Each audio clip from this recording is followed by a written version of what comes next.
Please open in your learning workbook to page 115 and read along as we learn together. Section 7.6, Radical Equations and Problem Solving. There are two learning objectives. 1. Solve equations that contain radical expressions. 2. Use the Pythagorean theorem to model problems. We begin with learning objective 1, solve equations that contain radical expressions. In this section, we will be working with equations that have radicals in them. A common technique of getting rid of radicals is to isolate them, then raise them to powers that match their index. For example, to get rid of the radical in the expression cube root of 2x minus 7, we note that the index is 3, and we raise the radical to the third power. This gives us cube root of 2x subtract 7 in parentheses cubed, which is equivalent to 2x minus 7. The cube and the cube root cancel. Of course, since we are dealing with equations, whatever we do to one side, we must also do to the other. We must be careful, however, when we raise both sides of an equation to a power. We may introduce extraneous solutions, which are solutions that appear to be correct, but are actually incorrect in the context of the problem.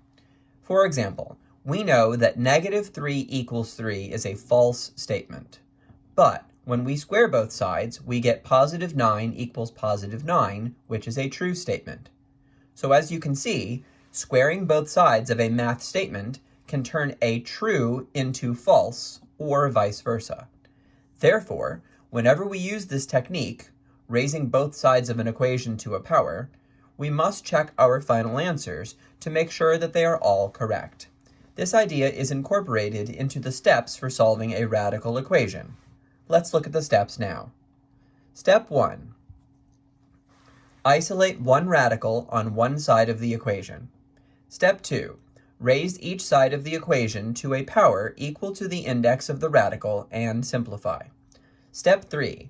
If the equation still contains a radical term, repeat steps 1 and 2. If not, solve the equation. Step 4. Check all proposed solutions in the original equation. Now you might have noticed that the word isolate in step 1 has a box around it. I would like to talk about what the word isolate means. Although isolate means to get alone on one side, the method that we are using will still work if a single radical is being multiplied by a number.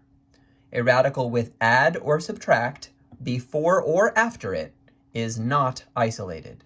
A radical being divided should not be considered isolated either. So, your goal is to make sure that there is no add, subtract, or divide before, after, or under your radical.